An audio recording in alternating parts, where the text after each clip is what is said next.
Hey guys, and welcome to my part 7 of the Great Guitar Build-Off Unofficial. So we're doing, this video is going to be mainly all on the neck. It's going to be doing the frets, crowning, leveling, and all the work around there. There is a lot of talking. I'm explaining as I go through this. And I have so much more video that I was going to add, but just the fretboard alone and doing all that, it was like 25-30 minutes after editing. So I figure I'm going to cut it off there, and I have a ton after of all body work. And we're at the final stages where I'm actually at. You know, the videos are always a little bit behind. So there's a lot going on, and there's a lot to be seen. So in the next few days, I'll actually have out the whole body one as well, where basically we kind of finish up all the work. So in the next week, I'm going to be starting to look at how we finish. You know, when I say finish, I mean finish the guitar. You know, oil finishes, true oil, what do I want to do for the body and stuff like that. So, all right, here we go.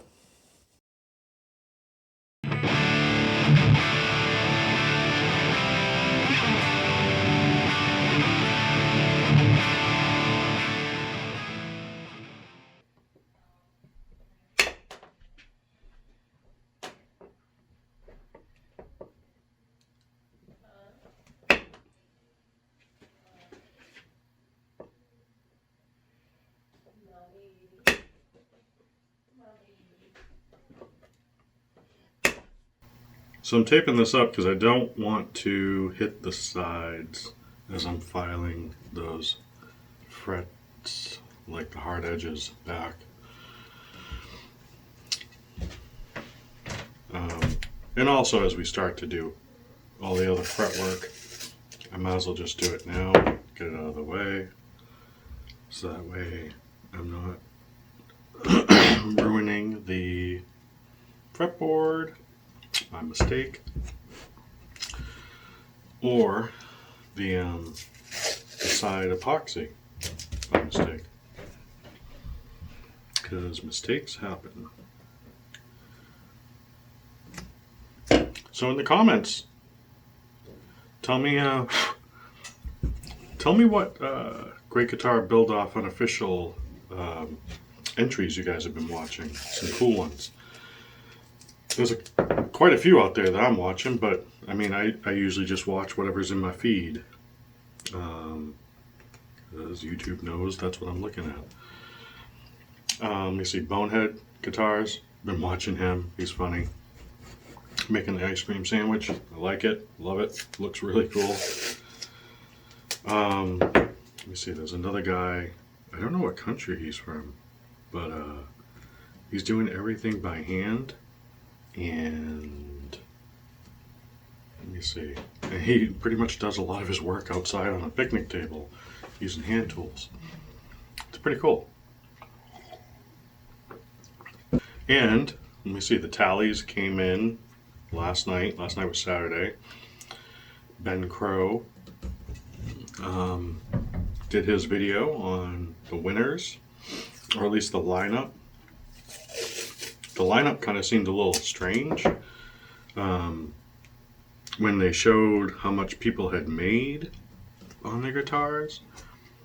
But then he put a value out, and I think that's all that handicap of what people, the handicap that they came up with based on your YouTube channel, how many subscribers you had, and so on and so forth. Just kind of odd. I don't know. It was weird. I mean, you pretty much knew from the get-go, I hate to say it, that not hate to say it, but you know, you could tell that Texas Toast was going to win. With that 3-neck guitar and all the work they put into it, it was freaking amazing. Great job. Kudos to them. And Brad, would he come in third? Yeah. And that was awesome. I was just surprised by Guns and Guitars. what position he came in, because I thought his bass was just fabulous. Just very ingenious. Some of the stuff he did. I don't know. I really liked his stuff. So, anyways, thought that was really cool. But I think, what did he come in? 6th? 5th or 6th? Wasn't what I expected. And Ben coming in right in the middle. I think he came in 4. Either way, you can watch it. I was just watching it last night. I thought it was pretty cool. And Ben said there'll be another Great Guitar Build Off of 2021. It'll be announced on New Year's Eve on his channel. So that's really cool. Well, I'll be looking forward to this. So I give a brief explanation and then move on. So here I am. I am taping up the fretboard so that I don't hurt anything. So I was planning on doing another build. There's always another build. Always another build. Something else that you're gonna be doing. But before this Great Guitar Build-Off kind of started up, I just purchased some wood because I was going to do a build. And that's probably what I'll do next. And I'll, after all this, I'll show that, like what I'm going to do. I think it'd be pretty cool. But I bought, let me see, roasted flamed maple. I have a board of that, big enough to make a couple of necks out of. So I have some cool roasted flamed maple that I think is just going to look killer. And then I bought some mahogany. So I have that for the next one. So I'll be doing a mahogany neck probably, and a mahogany body. But I also bought 4/4 or an inch, as you would say, of I have a flame maple cap that I purchased. So it's definitely 4/4. It's an inch thick, and it's enough that I could. I mean, it's like, I don't know, 5-6 feet long, so I can get 2 guitar flame maple tops out of that, even if I just stick to the 1 inch, which I don't have to. You know, I could rip that and get it down to about a 1/2 inch, and I mean that's much better than a veneer. I love guitars, obviously, and I'm a big player. I'm not. I don't just build. A lot of people just build, but they're not really players, or they don't really play well. And I'm not saying anything against them. I see that a lot, where the builders are not really big players. But I am. I play a lot. If you look at my YouTube channel, I mean, I have just a couple of videos out there, but I did a video on a solo. You know, and take a look at that. You can see I'll play. And in that one, I use one of my favorite guitars of all time, which is the Ibanez 770, RG 770. Love that guitar. They came in blue, red, and purple, and they came out in, I think it was 1990. And I've had the original version, and then they did a remake around 2008, and I've had that as well. Absolutely love the guitar. Really, really sweet. Just there's something about those. When Ibanez always did the maple fretboard with a colored inlay, kind of like what they did with the gems, with the pyramids. You know, the maple fretboard, colored inlay. It pops out. Not that any, you can do that with a dark wood, do ebony with a colored and it pops out. But I don't know, big maple fretboard guy. I like maple. When I buy a guitar, if I purchase one, which I do, I typically always go to a maple fretboard that's bright. For me, I like it. I like it a lot more than playing on a rosewood for some reason. So this Purple Heart's a change, something different.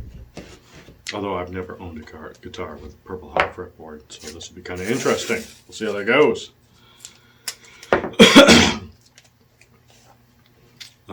But during COVID, you know, they've been talking about how, if you listen to Phil McKnight, in other channels, they've been talking about it, how people have just been buying guitar gear and stuff, you know, nonstop.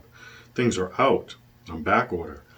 I was finding that because I'd be going to Sweetwater like every day because while I was at it, you know, I'm no different than anybody else. I picked up 2 Les Paul standards while during COVID. I just couldn't help myself. I was just buying, chasing down like different serial numbers for birthdays and stuff like that. But let me see, I got a 60s iced tea finish, Les Paul standard, just a couple months back.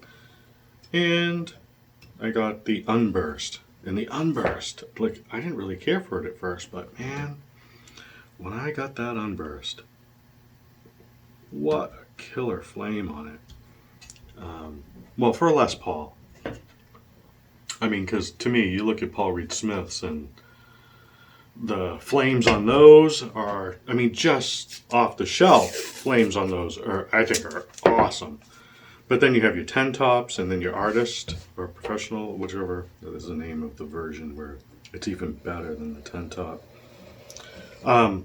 Those look amazing, but you know, Les Pauls, they get away with it where they don't.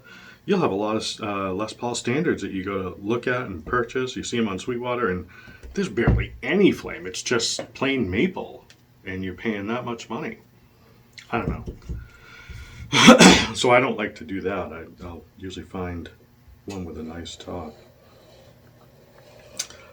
So my next build was a lot to do because of Paul Reed Smiths. Again, I told you during COVID, I was just going nuts, looking and buying. I want to buy guitars. And I fell in love. Fell in love with the Paul Reed Smiths guitars. Was it the 592? Anyways, and there's a couple out there that I was like drooling over and just watching. I wanted to pick one up, but just a plain version of those in U.S. dollars before tax, it's like $4,300. Insane. Not that I mean, hey, it's probably worth it at the end of the day. You know, a nice guitar like that, it's probably definitely worth it. I just can't. When I sit here and I build a guitar, I mean, it takes me a month. I mean, if you look at the videos I've been doing, I think my first one was out September 7th on the build. I mean, it's going to take me a month by the time I'm done. And I understand. But I'm just like, what I'm trying to get at is paying $4,300 for a gorgeous guitar like that, or, you know, spending $700-800 tops. I mean, it won't even be that. It's just I bought some. No, because I'll get a couple of guitars out of the wood I bought. I don't know, maybe $500 by the time you're done. Buying the material that I could build something close to that spec. I'm just like, I should just be doing that. Why am I thinking about spending $4,300 on a guitar? It's crazy. So, that's where I'm headed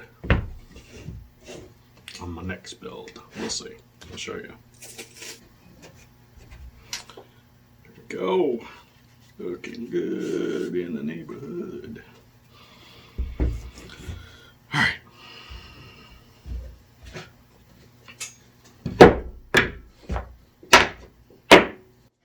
Coffee. All right.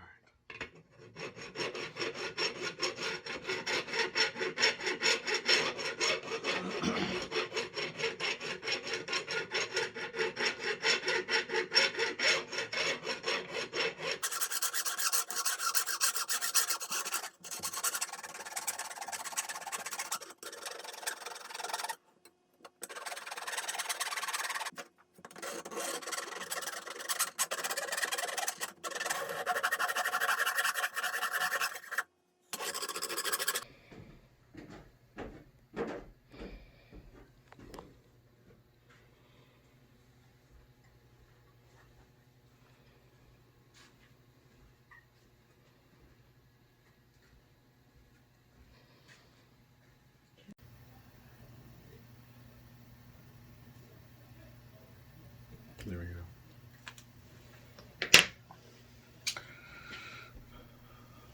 So we're going to take it down. You've probably seen the pencil or the Sharpie technique where you'll know when you're kind of even because you'll start to, on passes, take off all of it.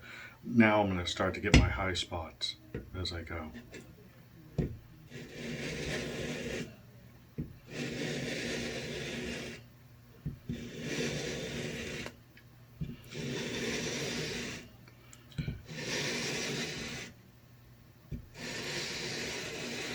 I work my way across, and I'm going very gentle.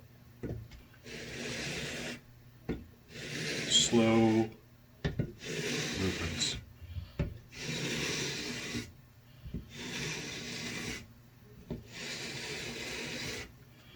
And right from the get-go, I can see which ones are high because they're already taking off where others are not.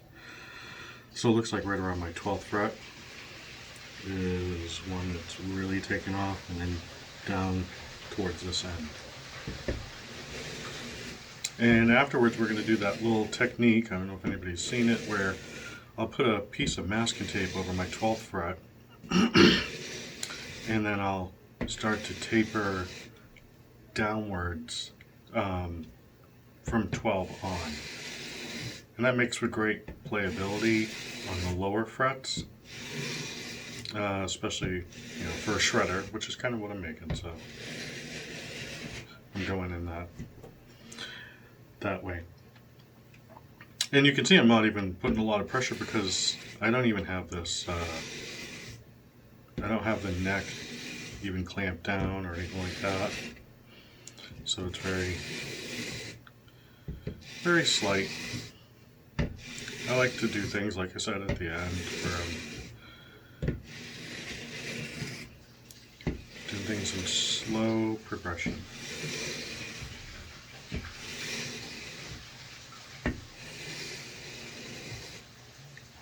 Let's see where we're at.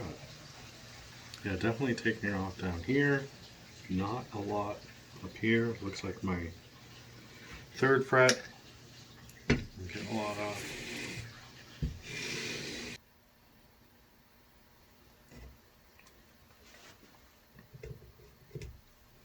All right. From here, what I'm going to do is take the 12th fret. So 1, 2, 3, 4, 5, 6, 7, 8, 9, 10, 11, 12. Right there. 12. All right. And I'm going to mask and tape off the fret.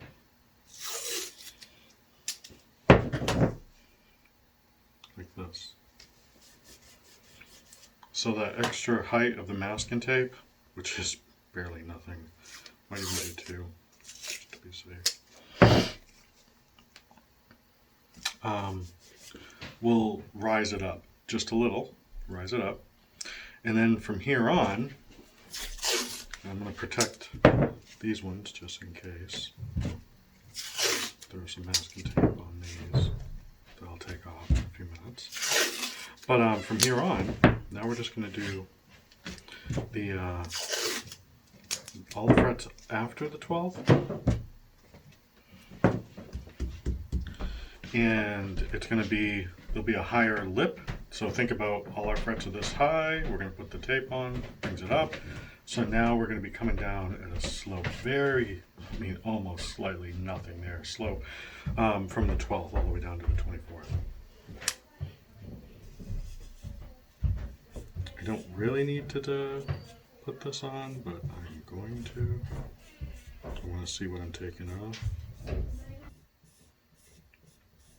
So now we're going to concentrate just on these lower frets because everything else has been leveled. All right.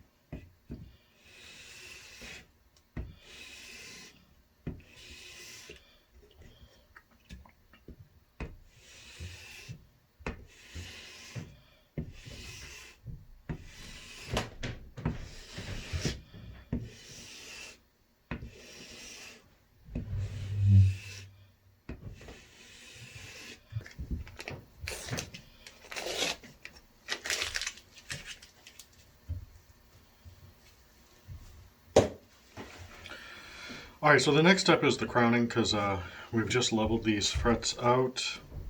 And as you've probably seen in videos before, this is typical. So, let me see. I know I have a notepad somewhere. Dun, dun, dun. All right, well, since I don't, right in front of me, let's start with this, okay? And I'll hold this up after. So pretty much, here's our fretboard.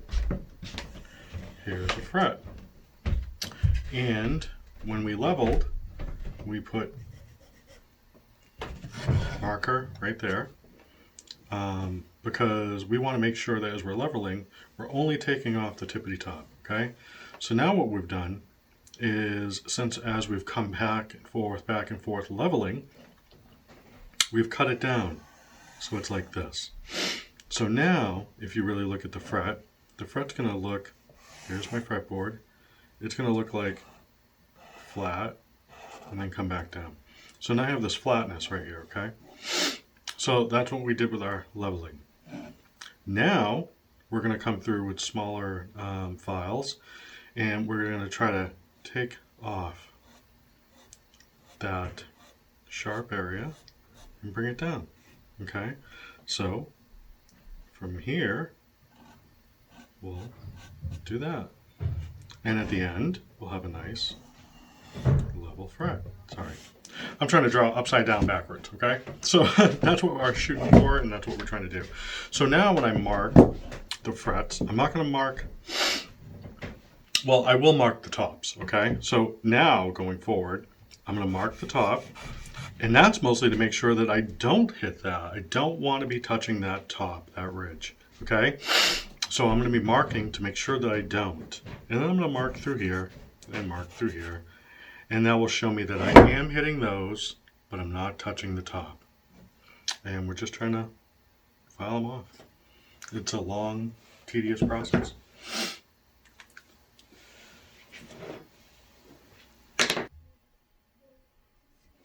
So I saved you the whole process of me crowning the frets, taking off the tape, and I've gone through.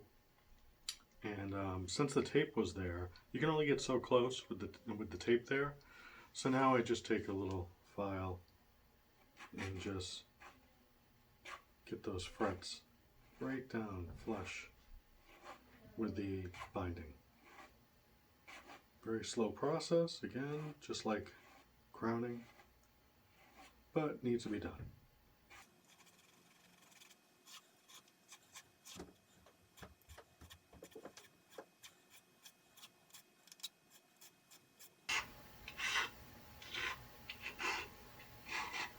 Okay. Yeah, there's no fret sprout whatsoever here. Feels really nice. That's what I'm trying to do. Just get it flush, level. Now that I've touched the binding in certain areas when I was doing this, I'm just going to put a little steel wool Could use like a very light paper, but I don't know, kind of like steel wool. It shines it up and does a great job. It also gets off any of those sharp edges, if there is any, which the file should have got, but this really rounds it over. Yep. And makes it feel great.